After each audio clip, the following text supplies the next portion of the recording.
Hey guys, what up? It's your boy back again.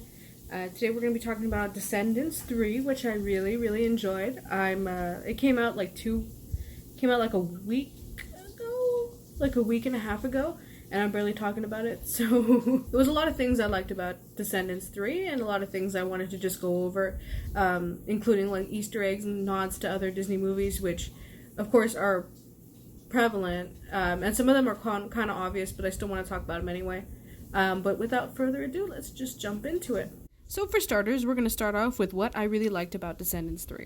For one thing, I really enjoyed the concept that not all villains are bad parents. They show Mr. Smee, who was never really a bad guy as much as he was just an ally to Captain Hook, and he clearly loved his boys. Lady Tremaine was never a villain as bad as most of the other ones, seeing as how she cared for her actual daughters, so it makes sense that, although very strict, she still cared for her granddaughter. Dr. Facilier, however, is the one that introduced that more mainstream villains, if you will, can care for their children, seeing as how his and Celia's relationship was actually pretty good. And you can tell just how much she loved him by the way she was devastated when she found out she would not be able to see him again. Chicken. Too scared to tell me I was never going to see my dad again. Celia. Dr. Facilier gave way for Hades, who we find out actually cares for Mal, despite abandoning her. As, according to Celia, he's always asking about her. Not to mention he does reluctantly give her the ember and heals Audrey. I also enjoyed Uma's character progression. Although I felt it to be a little rushed towards the end, I like how she accepted Mal's reasoning for wanting to keep the barrier closed, because now she understood what Mal was trying to protect.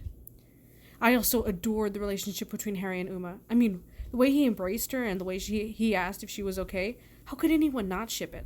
I mean, people might say she rejected him at the end, but I don't think so. I think him and Audrey will be just a thought, and that's about it. The music was all great. I mean, Queen of Mean was #1 trending on YouTube for 2 days straight. Talk about a bop. Queen of Mean and Nightfall, I think, are my favorite. Also, can we talk about how refreshing it is to hear someone actually sing Happy Birthday now that the copyright was removed from it?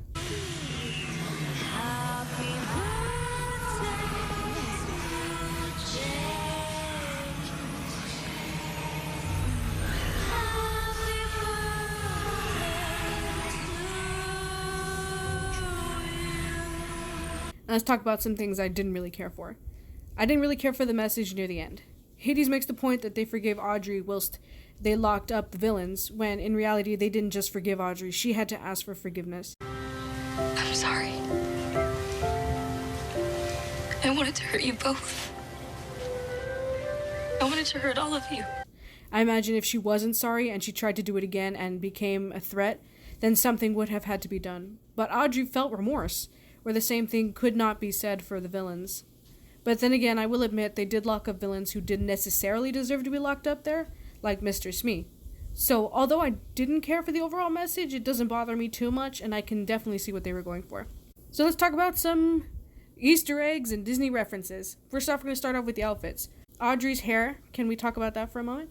It's dyed blonde as a nod to Aurora, her mom, with pink and blue strings, also as a nod to Aurora. Similarly, Mal's hair is purple with blue streaks, a nod to both her mother Maleficent and her father Hades. So here are some plot points that reference Disney movies and Disney plot points.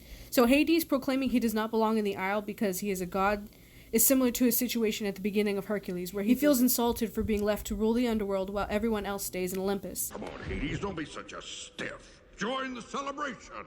Hey, love to, babe. But unlike you gods lounging about up here, I regrettably have a full-time gig that you, by the way, so charitably bestowed on me, Zeus. So, can't. Love to, but can't. Audrey was destined to marry someone from practically her birth, similarly to her mother, who was betrothed to Philip only shortly after she was born. And so to her his gift he brought, and looked unknowing on his future bride. Audrey is guided towards Maleficent's scepter, akin to how Aurora was guided towards the spindle in Sleeping Beauty.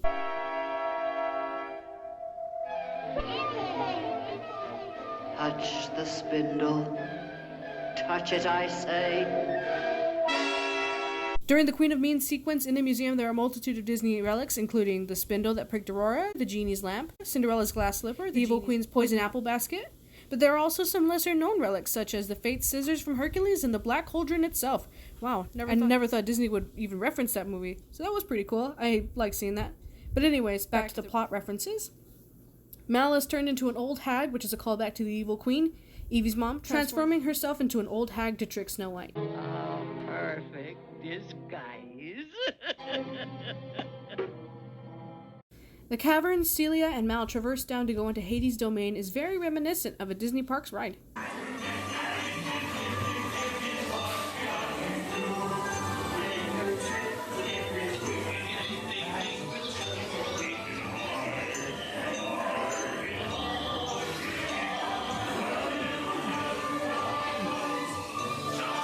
Audrey, the daughter of Aurora, takes the place of Maleficent, crashing a party and casting a curse, putting people to sleep.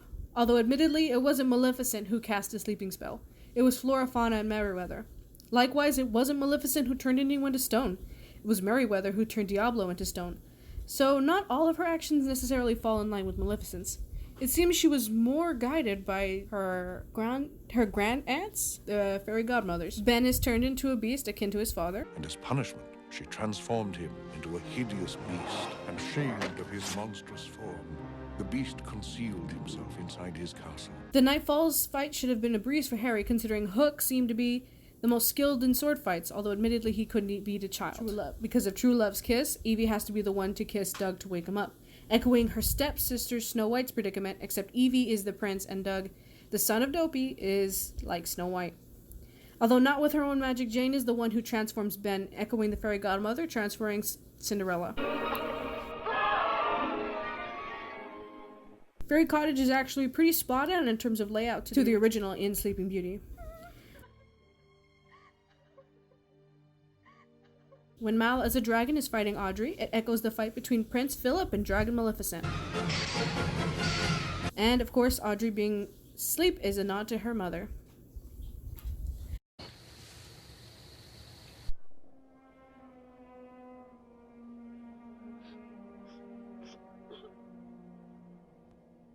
That's about all the Disney plot points and Easter eggs I could scramble up from Descendants 3. Let me know what you guys think, if you guys saw any more that I missed. And tell me what you thought about the movie. I really liked it. Like I said, there were some things I didn't like, but that's of course always going to be the case with most movies. There are some things you don't like. Most of it you do like, hopefully. But yeah, I'll talk to you guys later. Bye-bye. Hello,